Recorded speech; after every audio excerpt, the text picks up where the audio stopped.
Hi everyone, and welcome to PHAMCAST. We are on location for this special edition, and I'm Margaret, and with me, I'm Megan. We are super excited to be here in Toronto on location at the Institute for Science, Health and Performance. And Megan, how exciting it is to actually be taking PHAMCAST on the road. We do REMS on the road, and now we're PHAMcasting on the road. And I'm so excited because it's really cool to kind of see all these different places and all the different equipment we're dealing with today. You guys are in for a big treat. You betcha. And you know, one of the things we love most about what we're doing here in PHAMCAST is bringing people to the table to have conversations about what we're passionate about, preventative and integrative health. And what better person to have here with us today than one of the co-founders of the Institute, Dr. Scott Christie, who's a chiropractor. He is the Chief Science Officer and has done a lot of research and been involved in sports science for many, many years. So welcome to PHAMCAST. Well, thank you. I'm glad to be here. So let's talk about this institute that we're here in today. I mean, we've had the privilege of doing some collaborative work with you over the last few months, which has truly been an honor when we're looking at musculoskeletal health and the REMS bone scan. But let all of our listeners and viewers know, what is the Institute? Why did you start it, and what's your goal? So obviously you're going to talk to a doctor. You're going to be talking to Dr. Lauren, or already have. She'll have a little bit different story, but my story really comes from my sports science background, where I find it's frustrating if you're an elite level athlete or a professional athlete, you actually go through all these health assessments. And so my thought process is, why not bring it into the general population? And now in this day and age, technology is a little bit more affordable. And so now we can bring in the force plates and the power testing and the metabolic cart and actually use it on all of us, which is what should be done in the first place. I love that. So when you talk about this technology, for a lot of people, I think it can be really intimidating when you hear that you're going to come and you're going to be tested. It can be very intimidating. I mean, if you're an athlete, you're used to that kind of performance evaluation. But if you're an everyday person, is the Institute still for you? Yes, because really it's just a manifestation of your fitness level. Right. Right? So we're just looking at what your level is. So I know when you look on TV and somebody's gassed out and they're falling off the treadmill because they've worked so hard, we're not typically going to see that here. You still want to go to exhaustion, but it's probably it's a safer level of exhaustion, right, because you're not used to pushing yourself that hard. So the tests usually end a little bit sooner the first few times you do it, and then you fight and you struggle because you want to have better testing results as you move along. I was lucky enough to already try this, and I think it's so amazing to actually have a metric. You know, you can go to the gym, you can do all your, write your notes down and everything, but you actually are getting real-time metrics after you're finished doing the exercises, and you can create actionable goals from that and see your progress. It's pretty fantastic. I had a great time doing it.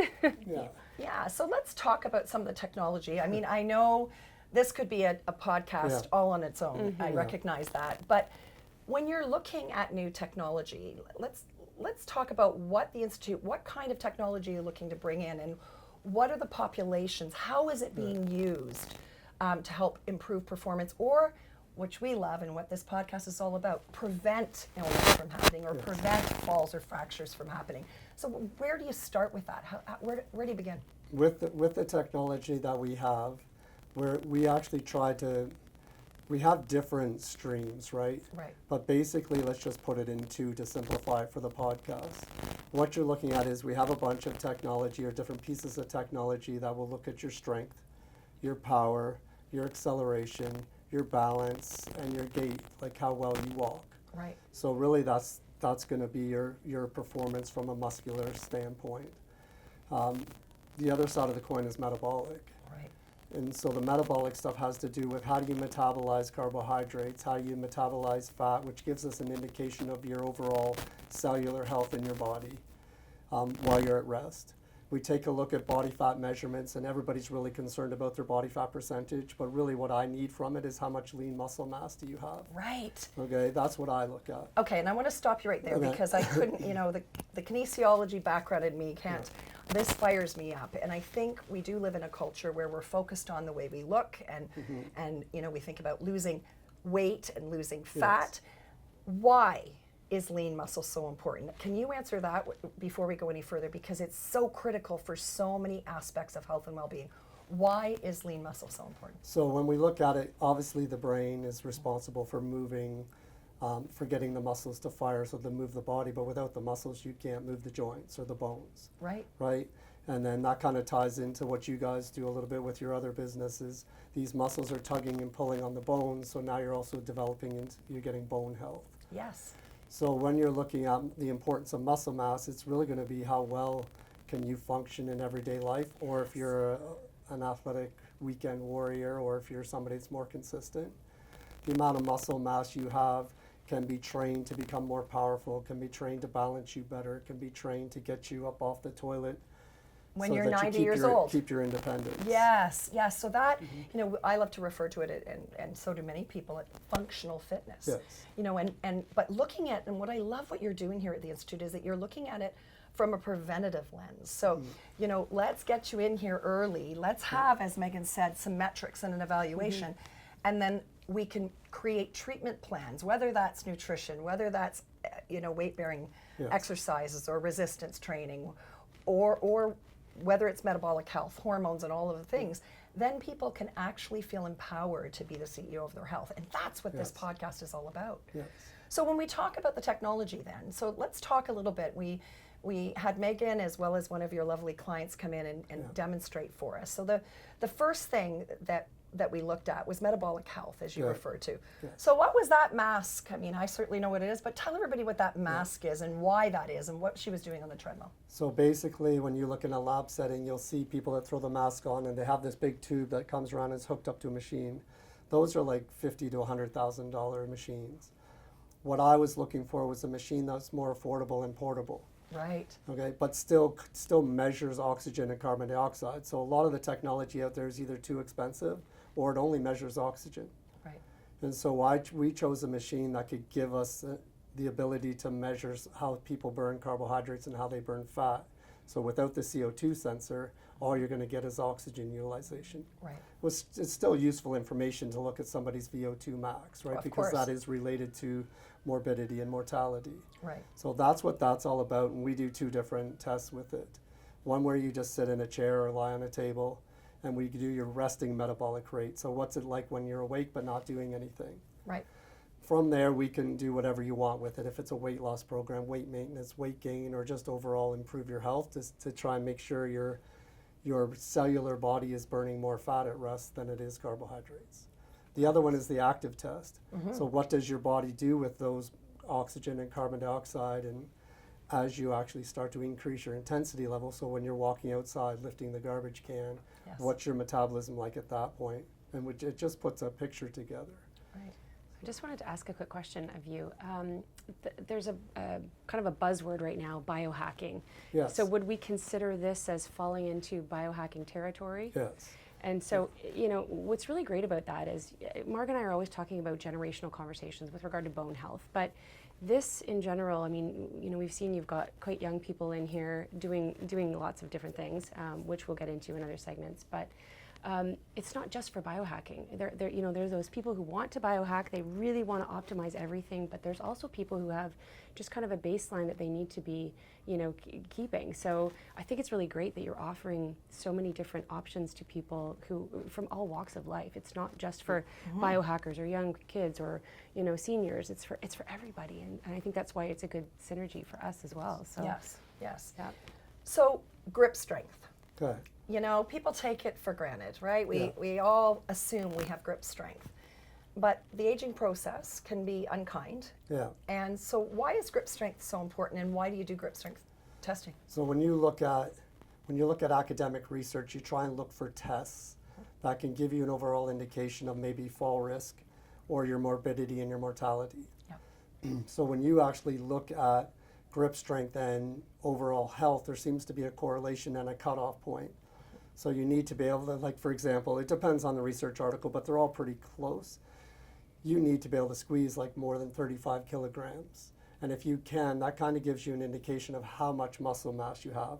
I know we're extrapolating, Yes. but the research does tend to show that there is this cutoff level that shows people that have stronger grip strength tend to have better overall health. Right. And it's usually an indication that they probably do other stuff. Right. And then it's a message for the other people that maybe you should start doing other stuff. Right. Yeah. Because it's not a simple silver bullet approach in our health and at any age and stage. And certainly as we age and hormonal changes and sarcopenia, loss of muscle and loss of bone, the good news is that, and the research is showing this, certainly in bone health and bone quality, we do have some power over that. We can be doing things in our 50s, 60s, 70s, and 80s to change bone quality and bone strength. And these types of testing really helps. I think it's a wake-up call. Do you see that here in the Institute? You have some people come in and it's a bit of a wake-up call that, oh, I didn't realize just how weak or lacking in power I have. Yeah, because what you're doing is throwing an objective value at them. Like, it's not the be-all, the end-all. It is obviously my bias, and I like that because I've been in the sports science world for 35 years dealing with athletes, and we're always objectifying. There still is the psychological component, but I find the stronger you get, it helps clean up the psychological component. Right. So yes, looking at, it's harder to go up the stairs, it's harder to get up off the couch. That just sticks in your mind during that moment. Yes. Now when you have this testing, you can kind of objectify why those things are difficult and where you're headed. Right, right.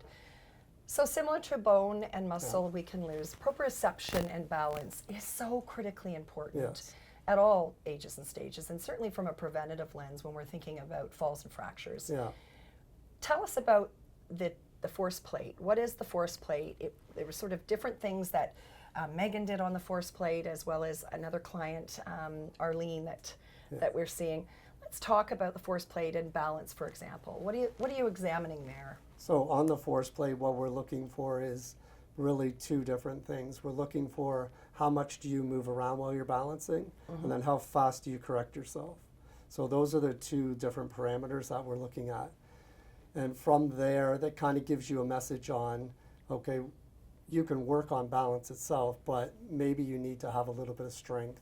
Right. Okay. And I do find, like a lot of my patients that come in here, regardless of their age, because we're not as active as a society, their balance isn't as good as it should be. So once again, it comes back to maybe just keep it simple to start with. Let's just work on trying to stand on one leg. Right. Right, and so we're and that can translate to home. I know, Yes. I'm going to give a 100%. shout out for my 81-year-old mother who does have osteoporosis and a high fragility score, has chosen with her eyes wide open in consultation with her physician to not take any bone medication, but she is actively doing the things with her nutrition, and she does balance exercises every single day. Yes. That is in our control. Yes. And how important is that when it comes to everyday living, and not just prevention of falls and fractures, but even your vestibular system and all of that being tied together.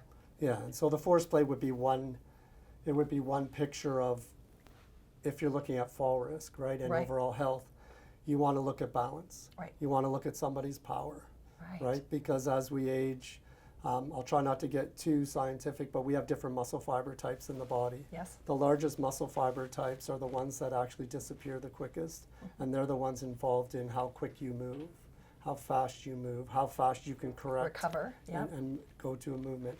The other things we look at, which I find with a lot of assessments, is they're a little bit too tunnel vision into their assessment that they're really good at. But you need to also look at depth perception, the sensation in the feet, the actual strength of the person. So there's a lot of things we go into to make sure we're covering not just one part of like just the balance on the force plate. So what would you get out of on the force plate? Yeah. I jumped on it. Yes. I balanced with my eyes closed, Yeah. and I did a plank on it. So what kind of information, high level, would you extrapolate from those things about my balance and my abilities and my muscles? Okay, so the balance, we would compare balance open with eyes open to eyes closed Yes. to see how good your proprioception is and how much you're relying on vision. When you did the jumping test, we can actually take a look at how well you're using both legs. Okay. How fast do you actually utilize your muscle fibers? How fast can you turn them on? So what's your power, So my initial, right? And we can okay. also, there's 3 parts of that jump that we Yeah. can look at that can actually indicate injury risk. oh, interesting. Okay, Yeah. and then you get compared to either yourself or to a general population, and you can get put into an injury risk profile Wow. based on that. Knowledge is power, Yeah. right? Knowing that in advance. I wouldn't really, have thought Yeah. just from jumping that Right. you could get all that Right. information. Yeah. Yeah, which leads into the back to the powerpenia, Right. right? So there's the other machine you used was the Proteus, Right. okay, which was a machine that looks like it's a big robot arm, and then we can check like rotary motion, we could check up and down motion, we can check in and out motion, Right. and right now with that company, they're doing a lot of research with the elderly population, showing the graph of the loss of power over time, and this can also be modified so that that doesn't happen, Right. and that improves your morbidity, your quality of life. So you just said the word that I just, Dr. Christie used a term and it just perked my ears up as a therapist and as, with kinesiology being my passion. Powerpenia. Yes. We know about sarcopenia. We know Yes. about osteopenia. So please, just for our viewers and listeners, this is a term that's being used and it's so important because it all works together. Tell everybody what powerpenia means. So really when you're looking at power, you're looking at, here's a load, here's the amount of weight you have to lift. How can you get it to point A, from point A to point B in the shortest amount of time? So the person that can do it in the shortest amount of time has a higher power level. Right. And so as we age, you'll look at that power score will drop. And so penia means loss of, Correct. and then so it's loss of power. Right. And that tends to really be correlated to somebody's functional abilities as you're aging. Right. And it's all modifiable. Yes. And even when we take it further, we talked a little bit more that doing things that incorporate power are more beneficial to the bone, right? Because lifting a heavy weight is one thing, but not everybody wants to do that. But if you could do faster movements, you're putting a lot of stress on the bone. Right. And that's really what's required to help increase the quality of the bone and the mass of the bone. All right. Oh, it's this stuff just fires me up because it certainly is accessible to all people, and that's what this institute is doing, and that's why Megan and I are so honored to be collaborating with you. We're better together, and we're going to, person by person, physician by physician, expose this collaboration as we bring this across the country. Thank you. We're going to, we'll be back, of course, to do more, but thanks for your time. I know you're going to get back to your clients in the clinic, but thanks for joining us. Well, thanks for having me here. This was fun. Stay tuned. We'll be right back here at PHAMCAST in just a moment.